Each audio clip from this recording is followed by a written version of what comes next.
Philosophy means, याद रखिएगा जो फिलॉसफी की टर्म है, ये दो टर्मिनोलॉजी से बिलीव हुई है, फिला एंड सोफिया। फिला एंड सोफिया इन दो लफ्ज से डेरिवेटिव है और इनका मतलब क्या होता है कि लव फॉर विजडम। सो ये अक्सर का सवाल पूछा जाता है कि फिलॉसफी के लफ्जी मीनिंग क्या है, the literal meaning, the dictionary meaning of the philosophy, that is love for wisdom. और फिलॉसफी का लफ्ज दो वर्ड से डेरिवेटिव है, फिला एंड सोफिया से डेरिवेटिव है। The next question is the first step in the planning process is, जब आप प्लानिंग कर रहे होते हो तो सबसे पहला काम क्या होता है कि सेटिंग द ऑब्जेक्टिव्स, आप ऑब्जेक्टिव सेट करते हो अपने। सो द प्लानिंग का बेसिक एंड फॉरमोस्ट जो है इसका स्टेप क्या होता है कि आप सेटिंग ऑफ ऑब्जेक्टिव्स की तरफ जाते हो कि आपके ऑब्जेक्टिव्स एटलीस्ट कौन कौन से होंगे।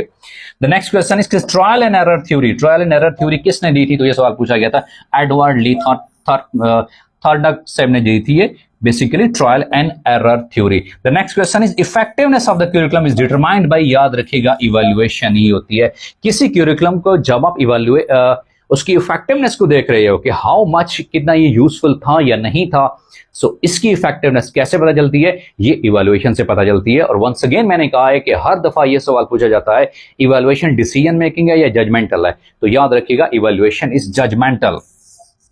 इवैल्यूएशन हमेशा जजमेंटल होती है। सो इवैल्यूएशन टेक्निक इस्तेमाल की जाती है किसी भी क्यूरिकुलम की इफेक्टिवनेस को देखने के लिए कि क्यूरिकुलम कितना इफेक्टिव था, कितना उसकी यूजफुलनेस थी, तो उसको किस हवाले से परखा जाता है, वो इवैल्यूएशन के थ्रू ही उसको परखा जाता है, उसको चेक किया जाता है।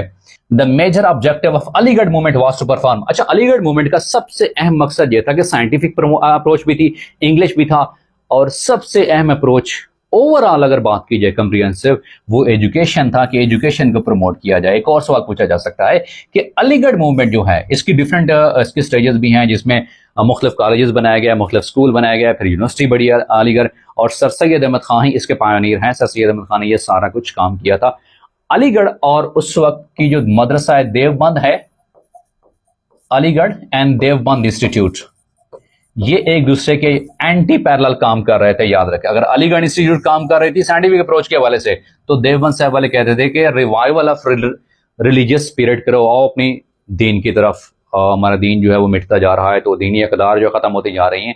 तो मदरसा देवबंद वाले ये स्लोगन लेके बैठे थे, अलीगढ़ इंस्टीट्यूट वाले साइंटिफिक अप्रोच के लेके बैठे थे कि आप साइंस की तरफ जाओ, आप इंग्लिश हासिल करो। अगर आपने उस वक्त के दौर का मुकाबला करना है, तो ये दो इंस्टीट्यूशन पैरेलल चल रहे थे और इनका जो थीमेटिक एरिया था वो भी बिल्कुल एक दूसरे के एंटी ही था।